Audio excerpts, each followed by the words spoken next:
Programme में आपको एक दफ़ा फिर खुशामदीद कहेंगे। ब्रेक पे जाने से पहले प्रोग्राम जारी था और मौज़ू गुफ्तगू थोड़ा मुख्तलिफ था। आज के दिन की मुनासबत से और ख़ास तौर पर इन अय्याम की अहमियत के हवाले से हमने प्रोग्राम में गुफ्तगू की है। प्रोग्राम का दूसरा हिस्सा है, इसमें बात होगी कुछ आपकी सेहत के हवाले से। और हमारी कोशिश हमेशा से, जैसे मैंने प्रोग्राम की इब्तिदा में इस चीज़ का तस्करा किया था और हमेशा ये बात दोहराता हूँ कि हमारे लिए सबसे ज़्यादा अहम चीज़ ये है, मौजू ये है कि हम आपकी सेहत के ऊपर ज़्यादा से ज़्यादा प्रोग्राम्स के ज़रिए बात करें। इस प्रोग्राम में भी कोशिश ये होती है कि ज़्यादा से ज़्यादा सेहत के हवाले से जो मामलात और मसाइल हैं उस पर गुफ्तगू की जाए।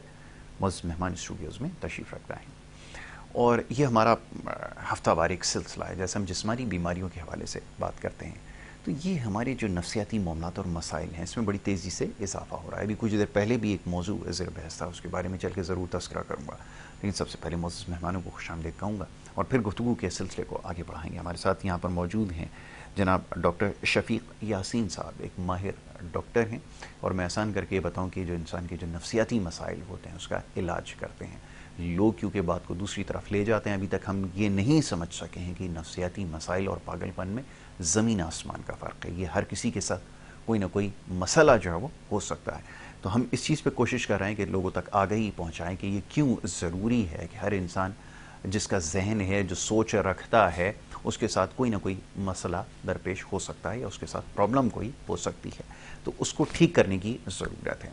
तो डॉक्टर शफीक यासीन साहब का जो तारुफ है माशाल्लाह बड़ा तवील है, मुल्क से बाहर बड़े अरसे तक मुकीम रहे, दुनिया के मुख्तलिफ़ हिस्सों में काम किया, नफ्सियात के हवाले से अपनी तालीम को ना सिर्फ मुकम्मल किया बल्कि इसके ऊपर जो है वो वापस आके अपने वतन अज़ीज़ में काम भी कर रहे हैं और लोगों को जो है वो इन मसाइल से निजात भी दिलवा रहे हैं। और आपने एक हॉस्पिटल भी यहाँ बनाया है, उसके हवाले से भी आगे बात करूँगा, लेकिन सबसे पहले मौजूद मेहमान को खुशामदीद कहूँगा। डॉक्टर साहब, thank you so very much, बहुत शुक्रिया प्रोग्राम में वक्त देने के लिए। उनके हमरा तशरीफ़ रखते हैं जनाब डॉक्टर मोहम्मद अवेज़ लतीफ़ साहब, आपका भी ताल्लुक़ इसी शोबे से है और ये जो हॉस्पिटल बनाया है डॉक्टर साहब ने, शफीक यासीन, और ये पीछे आपको जो हमारे स्टैंडर्ड पीस की नज़र आ रही हैं यासीन नफ्सियाती हस्पताल, उससे आपका ताल्लुक़ है।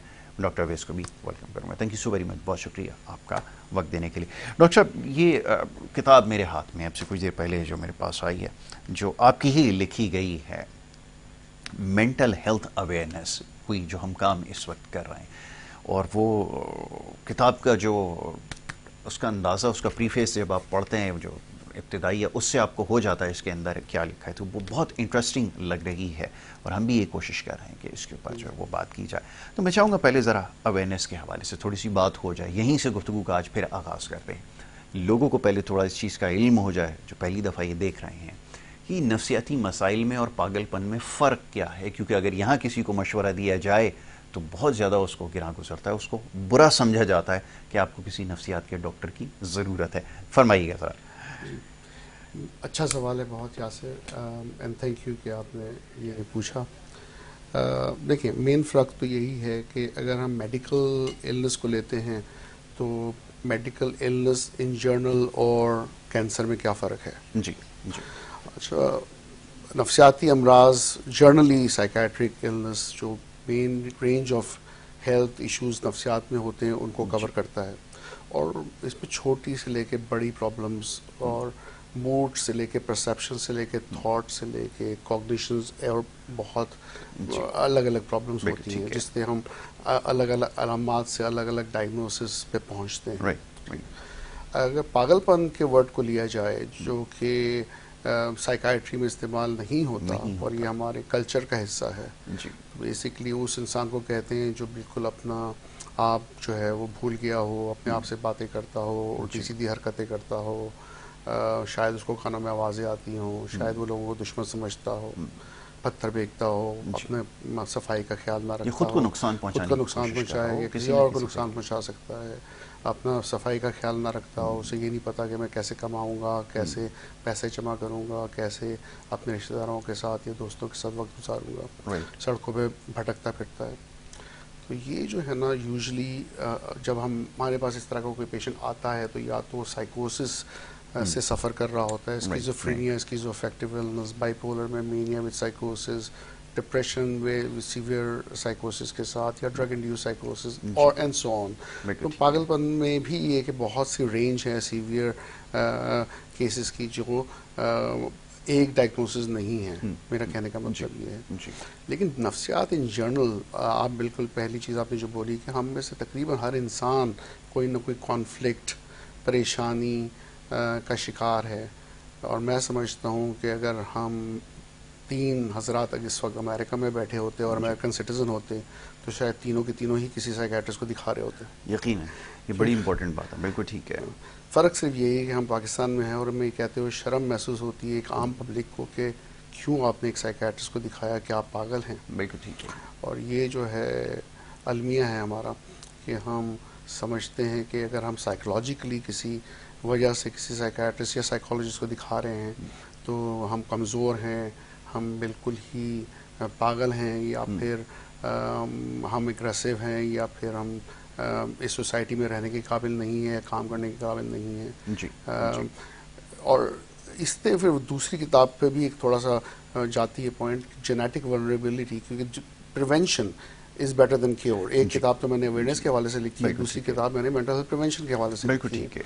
तो ये जब आप छुपाते हैं बात, और इवन एट दैट पॉइंट कि अगर आपके लड़के की शादी हो रही है, लड़के की शादी हो रही है, आप नहीं बताना चाहते कि प्रीवियस हिस्ट्री में उनको कोई नफ्सियात का प्रॉब्लम रहा है, तो इसमें रिस्क होता है कि बाद में तो ये बात पता चलती ही है, एक रिश्ता ख़राब होता ही है, एक झूठ पकड़ा जाता है।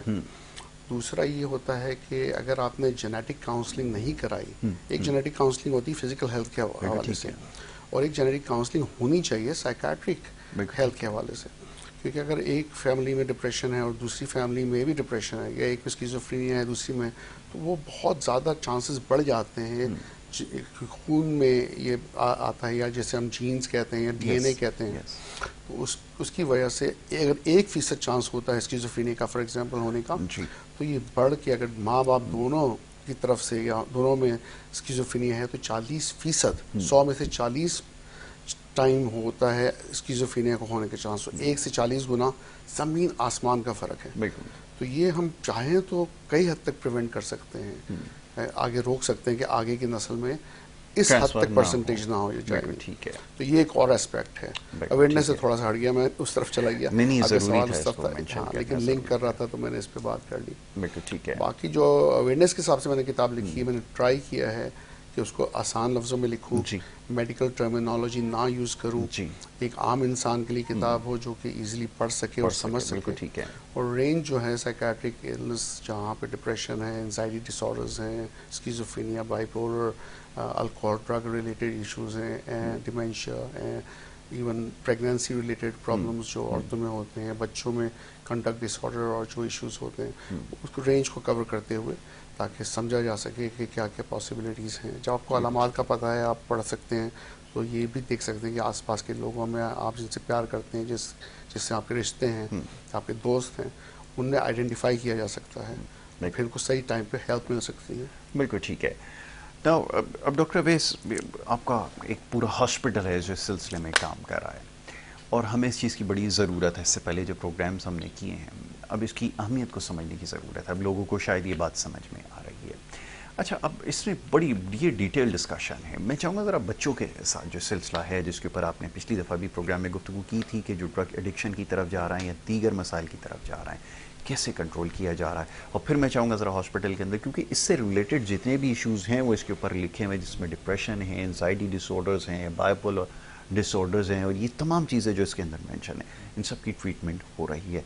कैसे करते हैं, ख़ासतौर पे बच्चों के हवाले से मैं चाहूँगा ज़रा पता चलेगा। हमारे पास देखिए यहाँ से जो इस टाइम पेशेंट्स आ रहे हैं, जो कंडीशंस है, जैसे छोटे बच्चे हैं, 10 साल, 12 साल, 15 साल, 20 साल, इस एज के बच्चे ड्रग्स रिस्ट्रिक्शन में बहुत ज़्यादा हैं, क्योंकि इसमें मुख्तलिफ़ तरह की वजूहत होती हैं।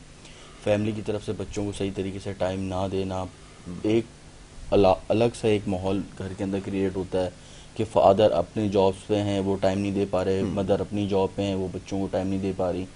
अकेलापन, तन्हाई के अंदर रहने के बाद जब बच्चे को पेरेंट्स टाइम नहीं देते जी, तो फिर उनको महल्ले के लोग और फिर कुछ रिलेटिव, कुछ फ्रेंड्स ऐसी गैदरिंग्स टाइम देना शुरू कर देती हैं, जिसका असर बच्चों के ऊपर पड़ना शुरू हो जाता है।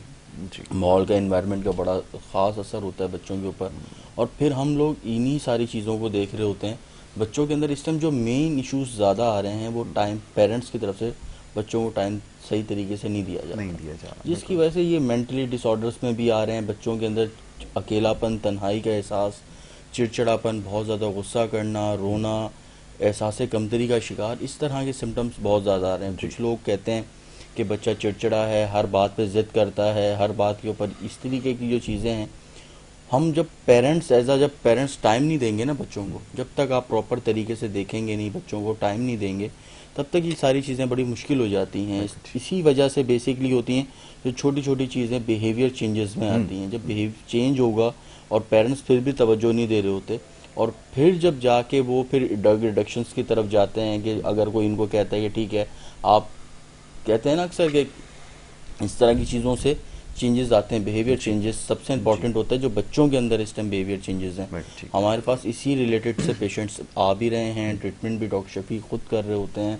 हमारे पास साइकोथेरेपिस्ट भी हैं, तो वो देख रहे होते हैं कि काउंसलिंग से ही बच्चा ठीक हो सकता है या मेडिकेशंस की नीड है। ये सारी चीज़ों की फैसिलिटीज़ हमारे पास है। रिजल्ट्स क्या हैं ताकि लोगों को ये भी पता चले कि ऐसे पेशेंट्स जो आपके पास आते हैं उनको क्या होता है ट्रीटमेंट के बाद, और फिर ट्रीटमेंट के बाद भी कुछ अरसे तक उनकी मॉनिटरिंग की जाती है? क्या आप इस सिलसिले में भी काम कर रहे हैं जी कि उनको बिल्कुल। मॉनिटर किया जाए कि उनकी जो है वो हॉस्पिटल के बाद जाने के, ट्रीटमेंट मुकम्मल हो जाने के बाद क्या एक्टिविटीज़ हैं, वो सब कुछ मॉनिटर होता है? बिल्कुल, हमारे पास जो पेशेंट्स आते हैं इस हवाले से, हम साइकोथेरेपी भी कर रहे होते हैं, मेडिकेशंस भी कर रहे होते हैं। अगर वो पेशेंट एडमिशन का है तो प्रॉपर तरीके से एडमिशन करने के बाद हम मुख्तलिफ एक्टिविटीज़ के अंदर जाके राइट। ये सारी फैसिलिटीज़ कर रहे होते हैं, राइट। जिसमें गेम्स भी होते हैं, काउंसलिंग्स भी होती हैं, मेडिकेशंस भी होती हैं, वीडियो गेम्स भी होते हैं, टीवी टाइम्स भी होता है। ये सारी चीज़ों के ऊपर जाके हम पेशेंट्स की कंडीशंस को देखते हुए इन सारी चीज़ों को फैसिलिटेट कर रहे होते हैं। इसमें ये होता है कि जब पेशेंट हमारे पास से ट्रीटमेंट करवा चुका होता है, एडमिशन कंप्लीट हो चुका होता है, बेहतर हो जाता है, तो उसमें फिर हम वीकली, 15 डेज या मंथ के अंदर एक ओपीडी रखते हैं ताकि हम उनको मेंटली हेल्थ के तौर पे देखा जा सके राइट। कि किस हद तक ये अवेयरनेस एक्टिव है इनके अंदर और किस हद तक मेडिकेशंस काम कर रही हैं। बिल्कुल तो ठीक है। फर्दर डिटेल्स के ऊपर जाने के बाद अगर वो काउंसलिंग से कवर्ड हो सकता है तो सिर्फ हम काउंसलिंग कर रहे होते हैं और काउंसलिंग के बाद वो सारी चीज़ें नॉर्मल हो जाती हैं। राइट, बिल्कुल ठीक है। तो ये ट्रीटमेंट हो बिल्कुल। रही है।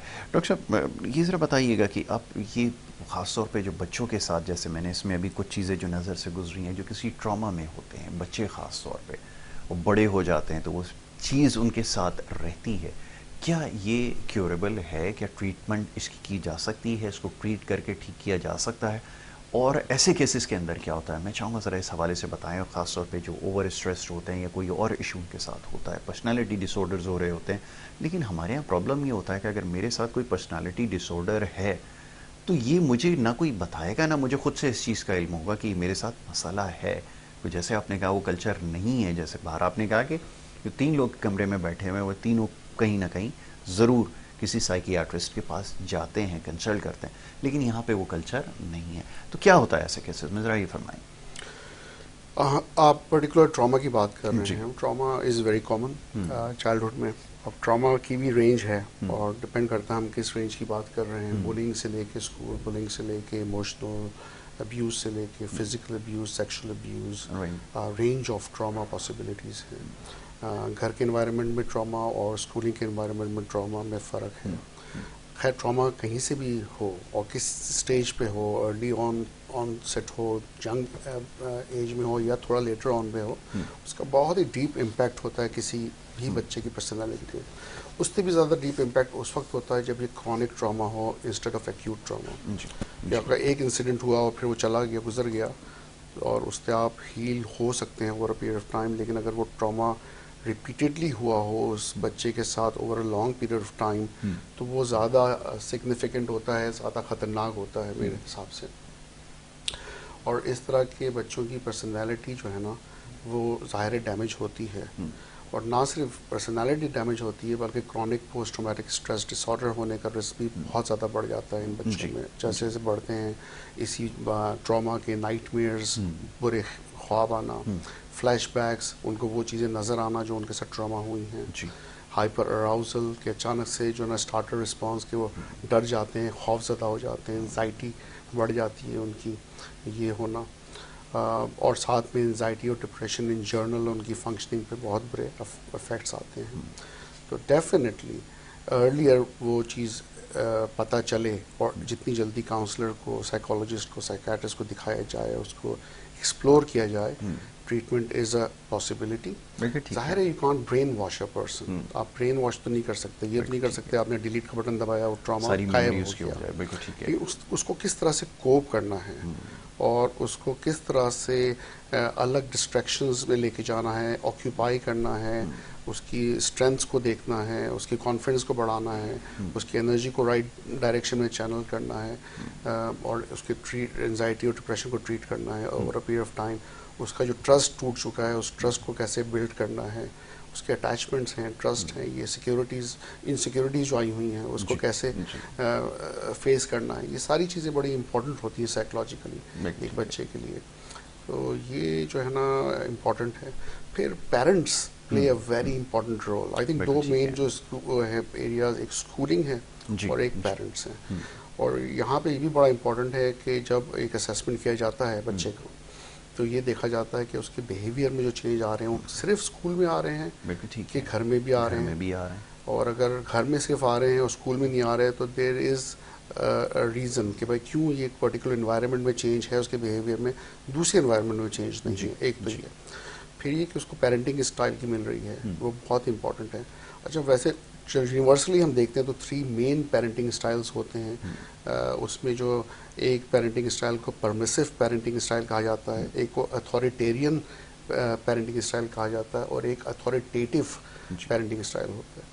तो अमेरिका की जो स्टडी मैंने पढ़ी है इस पेरेंटिंग स्टाइल के हवाले से, उसमें अराउंड 26 to 28% अमेरिकन जो हैं वो अथॉरिटेटिव पेरेंटिंग स्टाइल्स को प्रेफर करते हैं और वहाँ पे ये की जाती है। अब मैं थोड़ा आसान लफ्ज़ों में समझाने की कोशिश करूँगी ये 3 पेरेंटिंग स्टाइल क्या हैं, उनमें फ़र्क क्या है। एक वो पेरेंट हैं जी कि वो बच्चों को कहते हैं जो ये पैसे लो बेटा, जो खाना है खा लो, यहाँ खेल लो, तुम्हें किस टाइम बाहर दोस्तों के साथ खेलने जाना तो चले जाओ, कोई पूछगछ नहीं है, कोई बाउंड्रीज नहीं है, कोई रिस्ट्रिक्शंस नहीं है। बहुत ही प्यार करने वाले माँ बाप हो सकते हैं लेकिन उन्होंने खुली इजाज़त दी हुई कि जो मर्जी, परमिसिव है। वो प्यार तो करते हैं लेकिन उन्होंने कोई सेट बाउंड्रीज नहीं की हुई। एक वो हैं जो बहुत ही स्ट्रिक्ट माँ बाप होते हैं, हार्श पनिशमेंट कि बेटा इस टाइम पे ये काम करना है, इस टाइम पे ये काम करना है, पढ़ाई करनी है, दोस्तों से नहीं मिलना है। They are very strict and harsh होते हैं और सेट बाउंड्रीज कर देते हैं और बच्चे यहाँ नहीं जा सकते, वहाँ नहीं जा सकते। अथॉरिटेटिव हैं एंड देन अथॉरिटेरियन है, authoritarian. Then we have authoritative parents और वो ये होते हैं कि वो कहते हैं कि हम ये बाउंड्रीज तो सेट कर रहे हैं, बेटा ये नहीं करो इसलिए कि यहाँ करोगे तो ये ख़तरा हो सकता है, समझाते हैं कि मैं इस चीज़ से क्यों मना कर रहा हूँ, इसकी क्यों इजाज़त दे रहा हूँ। ठीक है, पैसे भी दे रहे हैं तो गिन के दे रहे हैं, उसका हिसाब किताब भी रख रहे हैं, उन्होंने नज़र रखी हुई है लेकिन छूट भी दी हुई है, एक दरमियान म्यानावरी में आ गए हैं। And that's possibly the best parenting style जो कहते हैं, क्योंकि आप रिस्ट्रिक्शंस लगाएं, आप बाउंड्रीज करें, आप स्क्रीनिंग टाइम भी कहें भाई मैं इतना टाइम आपको दे रहा हूँ इंटरनेट पे, या लेकिन इससे ज़्यादा नहीं दे रहा। आप लिविंग एरिया में इंटरनेट देखें, जो यूज़ करना है करें, लेकिन आप फैमिली एरिया के अंदर आप यूज़ कर सकते हैं। ठीक है। फ़ायदा ये होता है कि एटलीस्ट आपकी नज़र के सामने होते हैं बच्चे, और उनको अगर थोड़ा गुस्सा भी आता है कि मेरे पेरेंट्स मुझे इस चीज़ से मना कर रहे हैं, तो उनके पास रीज़न भी होती है कि बताया जा रहा है उनको कि क्यों मना किया जा रहा है। That's the best parenting style. तो ये देखा गया है कि जो इस तरह के पेरेंट्स हैं और जो बच्चों को इस तरह से ब्रॉट अप करते हैं, उनमें साइकोलॉजिकली मसले कम होते हैं निस्बतन। बिल्कुल आपने ठीक कहा कि ईज़ जहाँ पे मिलती है, लेकिन साथ ही कुछ कंडीशंस भी रखी जाती हैं, तो एक माइल्ड तरीका होता है जिसके ज़रिए बच्चों को जो ट्रीट किया जाता है। अभी बच्चों से रिलेटेड क्वेश्चन इसलिए हो रहा है क्योंकि इस वक्त जो सबसे ज़्यादा प्रॉब्लम नज़र आ रही है वो बड़ों में भी इक्वली है। हर बंदे के अंदर कोई ना कोई मसला इस वक्त पर्सनालिटी डिसऑर्डर है, ख़ास तौर पे ये क्योंकि जिस सोसाइटी में हम रहते हैं यहाँ पर, क्योंकि इकनॉमिक जो सिचुएशन है बहुत ज़्यादा वर्स्ट है, इस वजह से और बहुत सारे प्रॉब्लम्स हो रहे हैं। लेकिन इसके ऊपर इंशाल्लाह आगे चल के बात होगी। ये एक इन्वायरमेंट एक क्रिएट किया जाता है जहाँ इन तमाम चीज़ों को जो है वो दिखाया जाता है एक्सरसाइज करके। अब ये एक बड़ी अच्छी जगह है, ये जो आपका हॉस्पिटल है यासीन हॉस्पिटल, और क्या कुछ हो रहा है ख़ास तौर पे उनके लिए जो ये समझना चाहते हैं कि हम आकर अगर देखें, क्योंकि सीइंग इज़ बिलीविंग वाली बात है कि वो आपके पास आएंगे, देखेंगे, फिर वो थोड़ा सा रिलैक्स होंगे तो आपके साथ फिर अपना मसला शेयर करेंगे। कैसा ये इन्वायरमेंट, ज़रा ये तो बताएं। देखिए, इसमें जो हमारे पास एक तो बड़ा फ़र्क है, एक जो मेन क्वेश्चन है उसको क्लियर करना, ये बात सर ने भी की कि नफ्सियात का जो मसला है वो ये नहीं है हरगिज़ कि अगर आपके साथ नफ्सियात के हवाले से कोई मामलात हैं तो वो पागलपन है। जी। ऐसा बिल्कुल नहीं होता। ये एक नफ्सियात जैसे मज़ीद डिजीज़ होती हैं, किसी को पेट का इन्फेक्शन है, किसी को फीवर है, टाइफाइड है, समथिंग मुख्तलिफ तरह की डिजीज़ होती है। इसी तरीके से नफ्सियात भी एक डिजीज़ है, एक बीमारी है, जी। जिसमें हरगिज़ इसका मतलब ये नहीं होता कि अगर आपको नफ्सियात के मसले हैं तो उसके अंदर पागलपन ही होगा। जी। ठीक है, ये तो नंबर 1 है। फिर उसके बाद जो बिहेवियर चेंजेस के हवाले से आजकल जो चल रहा है, जिस तरीके से अभी मैंने पहले भी कहा कि पेरेंट्स टाइम दें। आप स्टार्टिंग के अंदर 15 to 17 ईयर्स अगर आप बच्चे को टाइम देते हैं तो वो फिर आपका जब बुढ़ापा आएगा या उस टाइप का जब टाइम होगा तो वो आपको लास्ट टाइम तक आपको कवर करेंगे, क्योंकि जो एक मोहब्बत होती है ना बच्चे को माँ से, बाप से, वो मेन टाइम वो होता है। बिल्कुल ठीक है। पैदा होने से लेके 17 से 18 साल की उम्र तक जो आप फैमिली टाइम दे रही होती है, फिर उसके नज़दीक बाप के लिए मोहब्बत भी होगी, माँ के लिए भी होगी, बहन भाइयों के लिए भी होगी, एनवायरमेंटल के तौर पे ये सारी चीज़ें हो रही होंगी। जब हम इस टाइम पे उनको मेड के हवाले कर देते हैं कि बच्चे वो मेड देख रही है, तो उसके दिल में जो मोहब्बत है, ना माँ के लिए वो मोहब्बत होगी, ना एहसास होगा, ना बाप के लिए होगा। फिर होता ये है वो बच्चा जब रहा ही अलग अलग है, पेरेंट्स के साथ नहीं रहा, उसके लिए जो मोहब्बत, जो एक एहसास, एक प्यार होता है वो नहीं रहता। फिर वो आगे चल के वो अकेलापन, तन्हाई, चिड़चिड़ापन, गुस्सा आना, चीज़ों को एक्सेप्ट नहीं कर पाते। पेरेंट्स फिर कोई रिस्ट्रिक्शन करते हैं, कोई चीज़ कहते हैं तो फिर वो एक्सेप्ट नहीं करते। फिर उनके लिए बिहेवियर चेंजेस होना शुरू होते हैं। फिर तन्हाई है, फिर वो नेगेटिविटी वाली चीज़ें हैं कि गलत दोस्तों में बैठेंगे, गलत एक चीज़ में जाएंगे तो वो एडिक्शन की तरफ आ जाते हैं। फिर एडिक्शन लेंगे, कोई भी नशा किसी किस्म का भी हो सकता है, वो नशा लेना शुरू करते हैं कि वो थोड़ा सी देर रहेगा तो उसके बाद वो रिलैक्स हो जाएंगे, सो जाएंगे, तन्हाई का एहसास कम होगा। वही वक्त होता है कि जब ये सारी चीज़ें आप चेंज कर सकते हैं इजीली। आप पेरेंट्स हैं, आप अपनी जो भी जॉब करते हैं आप अपनी जॉब करें, लेकिन वापस आने के बाद बच्चे के साथ बैठें, उससे सारे दिन की एक्टिविटी पूछें, बेटा आपने क्या किया सुबह में, आप यूनिवर्सिटी गए, कॉलेज गए, स्कूल गए, किनके साथ रहा, आप किनके साथ मिले, किनके साथ बैठे, ये सारी चीज़ें उनका काम बनता है पूछना। जब वो इस सारी चीज़ें पूछेंगे तो बच्चे भी, और सबसे बड़ी चीज़ अक्सर देखा गया है कि फादर से बच्चे थोड़ा सा डर के रहते हैं, बात नहीं करते कोई, और मदर के साथ अटैचमेंट होती है, या किसी की मदर के साथ नहीं होती, फादर के साथ होती, तो अटैचमेंट लें, बच्चों से बात करें, उनसे पूछें उनके मसाइल क्या है, जिनसी मसाइल क्या है। ठीक है, जब ये चीज़ें आप उनसे स्टिल बिठा के पूछा करेंगे तो बहुत सारी चीज़ों से वो बच जाएंगे। आजकल आप देखें बहुत सारी चीज़ें हम देख रहे होते हैं मीडिया पे भी कि छोटे बच्चों के साथ हरासमेंट की चीज़ें सामने आ रही होती हैं, रेप केस हो रहे होते हैं। तो उनकी वजूहात ये है कि बच्चा जब बाहर जाएगा और वो इन चीज़ों से का शिकार हो जाते हैं तो वो घर में डरे हुए होते हैं, घर में बात नहीं करते, क्योंकि घर का माहौल इतना स्ट्रिक्ट होता है कि उनको पता है कि अगर हम कोई भी बात करेंगे तो हमें ही नेगेटिव लिया जाएगा। तो वो इस वजह से वो सारी बातें छुपाएंगे, घर वालों से बात नहीं करते, और वो फिर इसी तरीके से मेंटली तौर पे प्रेशर राइज होंगे, और कोई भी उनको इजीली प्रेशराइज कर सकता है, क्योंकि उनको पता है कि हम घर जाएंगे, अपनी कोई भी बात करेंगे तो घर वाले हमारी बात को नेगेटिविटी ही लेंगे कि तुम झूठ बोल रहे हो, तुम्हारा कसूर है। हर चीज़ के अंदर ज़रूरी नहीं है कि हर दफ़ा ही बच्चा गलत हो, वो बाज़ुकात सही भी चीज़ें कह रहा होता, आप उससे पूछें, बिठाएंगे बेटा वजूहात क्या हैं, किस तरीके का माहौल है, आप उस माहौल को देख रहे हैं बेहतर तरीके से, आपको आइडिया है कि आजकल का किस तरीके का माहौल चल रहा है। तो इसी चीज़ों के पेशेंट्स हमारे पास आ रहे होते हैं, हम इसी चीज़ों के ऊपर ट्रीटमेंट कर रहे होते हैं। यासीन साइकियाट्रिस्ट हॉस्पिटल बेसिकली इसी चीज़ का इलाज कर रहा होता है कि हम देखते हैं कि एनवायरमेंटल क्या है, घर का माहौल कैसा है, एनवायरमेंट कैसा है, उसके दोस्त कैसे हैं, ये सारी चीज़ों के बारे में बात की जाती है, एनालिसिस किया जाता है, उसके बाद फिर डायग्नोस किया जाता है कि बेसिकली इश्यूज क्या है, प्रॉब्लम कहाँ से आ रही है, कहाँ से मसले शुरू कहाँ से हुए, और अब वो किस स्टेज पर है, कि आया उसको साइकोथेरेपी की ज़रूरत है, सिर्फ थेरेपी से वो नॉर्मल हो सकते हैं, मेडिकेशंस की नीड है, एडमिशन की नीड है, ये जो भी है, उसकी मेंटली हेल्थ कैसी है, वो ड्रग एडिक्शन में है तो फिर उसके एडिक्शन के हिसाब से ट्रीटमेंट किया जाता है, अगर वो मेंटली तौर पे सिक है तो उसका मेंटली तौर पे ट्रीटमेंट किया जाता है। तो हम ये सारी चीज़ों का ट्रीटमेंट कर रहे होते हैं और हम यही देख रहे होते हैं। डॉक्टर साहब, ये मेंटल हेल्थ का फिजिकल हेल्थ से कितना ताल्लुक है, ये पूछने की इसलिए ज़रूरत पेश आती है क्योंकि लोग शायद इस चीज़ को नहीं समझते। बहुत सारे लोग फिज़िकली बहुत ज़्यादा एक्टिव होते हैं लेकिन मेंटली चीज़ें ठीक काम नहीं कर रही होती, और वो फिर रिफ्लेक्ट होती हैं उनके डिसीजंस में। जब कोई डिसीजन लेते हैं तो उसमें पता चलता है क्योंकि मेंटली वो कुछ चीज़ों को सही तरह से नहीं कैलकुलेट कर पाते, रिस्क असेसमेंट सही नहीं हो पाती, इस वजह से वो नुकसान उठाते हैं। कितना इंपॉर्टेंट है, मैं चाहूँगा ज़रा इसके ऊपर बात करें, क्योंकि मैं एक थ्योरी पढ़ रहा था, उसके अंदर ये था कि अगर मेंटल हेल्थ सही ना हो तो फिर आप इन्वेस्टमेंट के लिए भी जाएँ, अगर कोई और भी अगर आप इस तरह का सिलसिला रखते हैं। गुफ्तगू जारी रखते हैं, सवाल मुकम्मल करते हैं। कॉलर हैं, वो कुछ जानना चाह रहे हैं, उनको हम शामिल करेंगे। जी अस्सलाम वालेकुम। लाइन ड्रॉप हो गई जी। तो क्वेश्चन ये है आपसे कि कितनी इंपॉर्टेंट है कि मेंटल हेल्थ अगर नहीं होगी तो वो फिजिकल हेल्थ शायद आपको वो फ़ायदा ना दे जो आप इससे चाहते हैं। ज़रा मैं चाहूँगा इस पर गुफ्तगू की जाए। डेफिनेटली बहुत इंपॉर्टेंट है। फिजिकल हेल्थ और साइकोलॉजिकल हेल्थ का तो बहुत ही गहरा ताल्लुक है और दोनों एस्पेक्ट्स हैं कि अगर ये देखें कि फिजिकल हेल्थ सही नहीं है तो आपको मेंटल हेल्थ इश्यूज होंगे, और अगर मेंटल हेल्थ इश्यूज हैं तो फिजिकल हेल्थ डिटीरिएट होने का चांस बहुत ज़्यादा हाई है। और अगर एक और एंगल से देखें तो आप प्रेगनेंसी, जब एक बच्चा पैदा हो रहा होता है अपनी माँ के पेट में होता है, उस वक्त से ही मेंटल हेल्थ इश्यूज़ के होने का रिस्क बढ़ जाता है अगर माँ अपनी प्रेगनेंसी का ख्याल सही से ना रखें तो। तो अगर उस हिसाब से देखा जाए तो वो physical health during pregnancy is so vital and important कि अगर वो सही से नहीं ख्याल रखा जाए तो क्या कुछ हो सकता है।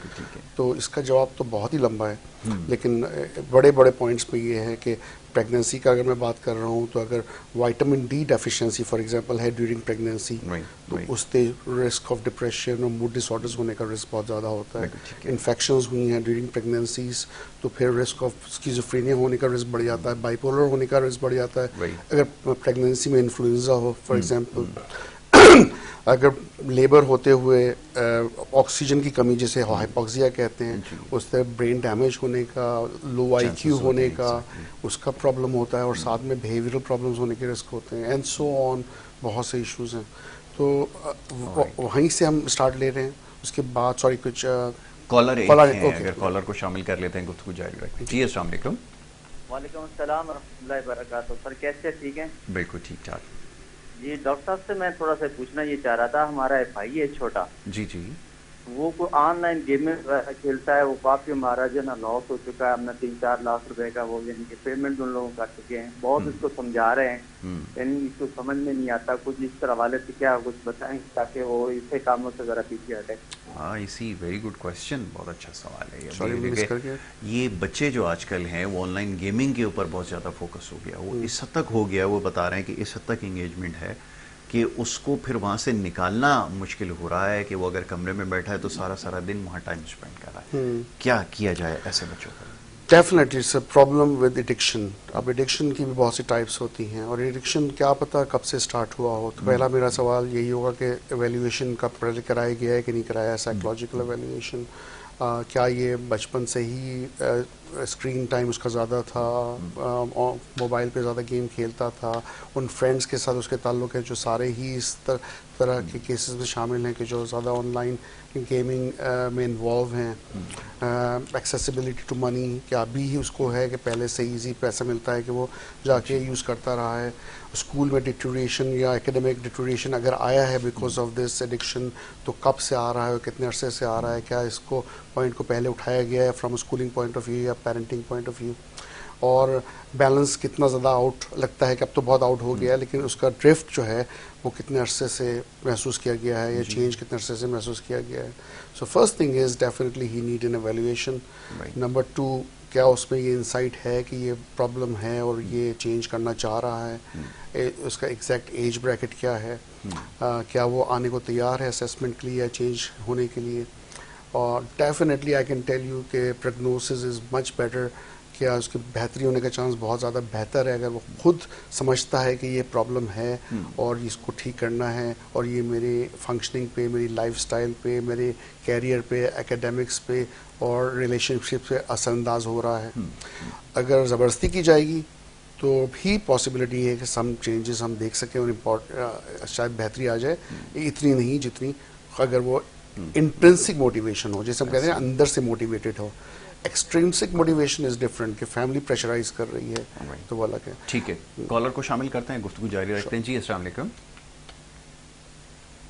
जी अस्सलाम वालेकुम। मेरे पास आवाज़ जो है वो नहीं आ रही है। अच्छा, लाइन ड्रॉप हो गई।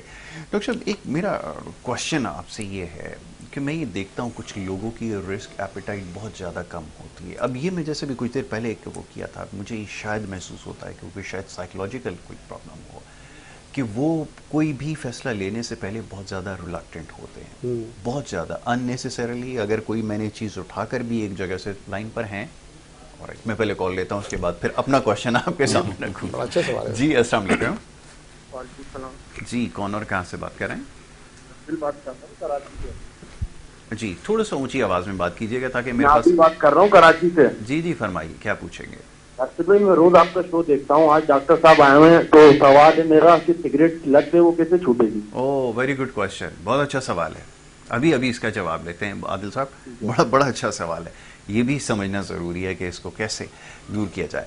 अच्छा डॉक्टर साहब, सवाल ये है कि और कुछ लोगों को मैं देखता हूँ कि वो बहुत ख़तरनाक हद तक जो है ना वो रिस्क टेकर होते हैं। वो कि अगर आप उनको कहें कि अगर किसी पहाड़ से भी अगर उन्होंने छलांग लगानी है, they won't take a second, और वो छलांग लगा देंगे। इसको कैसे मैनेज किया जाए और क्या ये कंट्रोलेबल है? इसको मैनेज किया जा सकता है? मैं चाहूँगा थोड़ा सा इस बारे में बात बताएं। पहली बात है कि क्या मैनेज करना ज़रूरी है, और दोनों एक्सट्रीम्स अच्छे नहीं हैं, मैं समझता हूँ।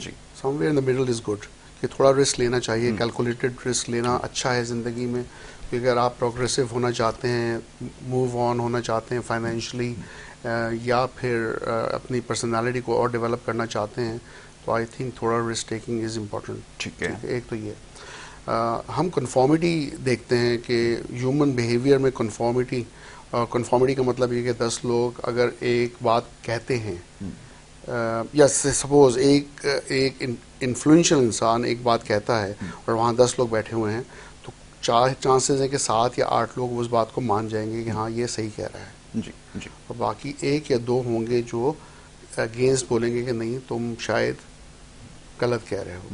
ठीक है। मेरा कहने का मतलब ये है कि यूजली कन्फॉर्मिटी हमारी नेचर का हिस्सा है, और जहाँ कन्फॉर्मिटी ज़्यादा होती है, वो लोग जो कन्फॉर्मिटी या उसको मानते हैं कि एक ने कह दिया तो हम उसके पीछे पीछे चले हैं, एक लीडर है तो सब जिसने बोला उसी की बात मान लेते हैं, ये सोचे बगैर कि वो लीडर सही कह रहा था या गलत कह रहा था। तो वो कन्फॉर्मिटी जो ज़्यादा ओबीडियंट होते हैं, जो कन्फॉर्म करना चाहते हैं और रहते हैं, उनमें रिस्क टेकिंग बिहेवियर भी कम होता है। और यही है जो जॉब्स भी करना चाहते हैं, बिजनेस नहीं करना चाहते, एक लगी बंदी आमदनी उनको चाहिए होती है, वो रिस्क टेकर्स नहीं होते। बिल्कुल ठीक है। अच्छा, देखा गया है कि जो एंटी सोशल्स हैं उनका आईक्यू भी नॉर्मली हाई होता है, 120 से ऊपर जो एंटी सोशल्स होते हैं उनमें कन्फॉर्मिटी के चांसेस भी कम होते हैं, and they are bigger risk takers. तो वो कहते हैं कि कुछ हाई आईक्यू का भी ताल्लुक है रिस्क टेकिंग के साथ। जैसे जैसे आपका आईक्यू ऊपर की तरफ जाता है, आप रिस्क टेकर्स होते हैं। And then risk taking can be antisocial and social. ठीक है, दोनों अच्छा, इट्स अ डिटेल टॉपिक। और डॉक्टर साहब, unfortunately we are running out of time, और इंशाल्लाह हम इसके ऊपर आगे चल के ज़रूर बात कर लेंगे। लेकिन मैं ज़रा एक सवाल जो अभी आया था ना, ऐसा ना हो कि किसी का जवाब रह जाए। दो वी ऑलरेडी नो कि smoking is a bad habit, but ना चाहते हुए लोग इसमें मुब्तला हैं। कैसे ओवरकम किया जाए, कैसे इसको जो है छोड़ा जाए इस आदत को, ये अक्सर लोग पूछते हैं। कुछ लोगों के साथ वाकई ये साइकोलॉजिकल प्रॉब्लम होता है क्योंकि आप पे बहुत ज़्यादा सवारी हो जाती है कि आप मुश्किल वक्त में हो, किसी क्राइसिस से गुजर रहे हो, तो आप स्मोकिंग करना नहीं बोलते हैं, दो कि आप खाना पीना छोड़ देते हैं। जी डॉक्टर साहब। देखिए, ये बिल्कुल सवाल बहुत इंटरेस्टेड है, और इस तरह के केसेस बहुत हैं। लोग 5-5, 6-6 महीने स्मोकिंग छोड़ देते हैं बेसिकली। छोड़ने के बाद फिर उनको वही हैबिट्स कि कोई टेंशन हुई, कोई भी छोटी सी चीज़ है तो उनको फिर से वो एडिक्ट होगी कि मैं एक सिगरेट पी लूँ, जबकि हद तक कि उससे उसका मेंटली तौर पे कोई ताल्लुक नहीं। और वो स्मोक करने के बाद भी कोई किसी किस्म की वो ना कोई टेंशन कम कर सकते हैं, ना किसी किस्म का कोई ऐसा इश्यूज हो सकते हैं। तो मेन जो इशू है कि आप स्मोक छोड़ सकते हैं, इसकी मेडिकेशंस होती हैं, हमारे पास ट्रीटमेंट होता है प्रॉपर तरीके से, और हम प्रॉपर डॉक्टर शफीक इस चीज़ का बड़ा ख़ास तौर पे हम लोग ट्रीटमेंट दे रहे होते हैं। जो स्मोक है या स्मोक से अटके या कोई भी एडिक्शन है, किसी किस्म का भी नशा है, हर लिहाज से हम लोग इस सारी चीज़ों को देख रहे होते हैं, और बड़ा अच्छा इसका ट्रीटमेंट भी है। और इसके लिए पेशेंट तो नहीं कह सकते, खैर जो स्मोक कर रहे हैं उनको खुद भी थोड़ा सा करना होता है कि हम अगर मेडिकेशन दे रहे हैं और उसका एडिक्शन कम कर रहे हैं तो वो जब तक खुद नहीं छोड़ना चाहेंगे विल होनी तब चाहिए, तक सबसे ज़्यादा विल ज़रूरी होनी है चाहिए कि इंसान आपके की। पास पहले तो स्ट्रॉन्ग विल होनी चाहिए। आप इस चीज़ को खुद रियलाइज़ करें, और जो ये प्रोग्राम हमारा देख रहे हैं अगर वो किसी न किसी ड्रग एडिक्शन में, ये मैसेज ख़ास तौर पे उनके लिए है, तो वो ये खुद से आज फैसला करें। अगर वो चाहते हैं कि इसको छोड़ना ज़रूरी है और वो नहीं कर पा रहा है तो कोशिश करके, थोड़ी सी एफर्ट करके, जो हॉस्पिटल है एड्रेस वगैरह सब तो ये डिटेल चल रही है, मैं भी डॉक्टर वैद से कहूँगा ज़रा आपको और बता दें। अगर आप आके ख़ुद पर्सनली विज़िट करें तो ये आप यकीन रखें कि बहुत जल्दी किसी भी आप एडिक्शन में हैं आप उससे बहुत जल्दी बाहर आ सकते हैं, और ये पॉसिबल है। ये बग़ैर किसी ऐसे कोई ट्रीटमेंट या कोई मेडिसिन के भी ये बहुत दफ़ा ऐसा होता है कि आपके कुछ सिर्फ चीज़ें ऐसी हैं जो सिर्फ बताने की ज़रूरत है और आप खुद ब खुद इससे बाहर आ जाएंगे। बहुत आसान आपके लिए हो सकता है। आखिर में चाहूँगा ज़रा एक वर्ड ज़रा हॉस्पिटल के हवाले से, जो ये देख रहे हैं नहीं पढ़ सक रहा है या कुछ है, वो समझ जाएँ कि कहाँ पर है। हमारा ये hospital Yaseen psychiatrist hospital Nazimabad number 3 पर है। नियरेस्ट आपका ईदगाह ग्राउंड से थोड़ा सा आप आगे की तरफ आएंगे तो मिज़ान बैंक और पंजाब बैंक के बिल्कुल साथ में यासीन साइकियाट्रिस्ट हॉस्पिटल है। और हमारे नंबर्स हॉस्पिटल के जो हैं वो ऑन स्क्रीन हैं इस टाइम, अगर आप उस पर देखना चाहें। बाकी जो मोबाइल नंबर है वो 0330-799-7999 है। अगर आप हमें मोबाइल पे व्हाट्सएप पे रब्ता करना चाहते हैं तो इस पर आप कर सकते हैं। हमारा PTCL नंबर भी है 0213661327। ये हमारा PTCL नंबर है, तो आप हमें ज्वाइन कर सकते हैं। बिल्कुल ठीक है, इसके ऊपर रब्ता कर सकते हैं। और अगर कोई इन्फॉर्मेशन चाहिए अगर जाने से पहले भी अगर किसी किस्म की कन्फ्यूजन है तो ज़्यादा बेहतर है कि जो नंबर्स अभी आपको बताए जा रहे हैं स्क्रीन के ऊपर चल रहे हैं, इसके ऊपर आप कॉल करके रब्ता कर लें, और जैसे ही आप रब्ता करेंगे आपको जो गाइडेंस दी जाएगी। डॉक्टर साहब well thank you so very much, बहुत शुक्रिया आपका। वैसे बड़ी इंटरेस्टिंग डिस्कशन रहती है, और ख़ास तौर पर अभी बहुत सारी कॉल्स जो मेरे पास आना शुरू हो गई हैं, मैसेजेस आना शुरू हो गए हैं कि हमें थोड़ा सा गाइड करें कि हम अपनी इंटरेक्शन को कैसे सही करें, क्योंकि ये एक बड़ी स्ट्रेंथ है, इसको कैसे यूज़ करना है ये आपको सीखना पड़ेगा। और डॉक्टर के पास जब आप जाएंगे तो बहुत सारी चीज़ें ऐसी हैं जो आप डिस्कवर करेंगे। आपको नहीं पता कि आपकी ये जो पावर है ये कितनी बड़ी है, ये कितनी बड़ी ताकत है जिसको हम सही तरह से इस्तेमाल नहीं कर रहे। और मैं हमेशा एक बात बताता हूँ, जो ये बड़ी कौमें आप देखते हैं, बड़े बड़ी इकनॉमिक सुपर पावर्स हैं, ये बनी ही इसकी वजह से हैं, ये अपने रिसोर्सेज की वजह से नहीं बनी, अपने दिमाग की वजह से बने। डॉक्टर वैस आपका भी बड़ा शुक्रगुजार हूँ कि आपने प्रोग्राम में वक्त दिया, और इंशाल्लाह आगे चल के और बहुत सारे दीगर जो इंटरेस्टिंग टॉपिक है उसके ऊपर हमारी डिस्कशन रहेगी। अच्छा जी, अब इजाज़त आपसे हमें लेनी होगी, और प्रोग्राम का जो ये हमारा वक्त है ये मुकम्मल हो चुका है। नेक्स्ट टाइम इंशाल्लाह इस प्रोग्राम में जब आपसे मुलाकात होगी तो नए मेहमान भी होंगे, नए मौज़ूआत भी होंगे, और फिर उस पर गुफ्तगू हमारी जारी रहेगी। अपना बहुत ख्याल रखिए। मोहम्मद यासिर को और हमारी टीम को आप इजाज़त दें। अल्लाह के बाद।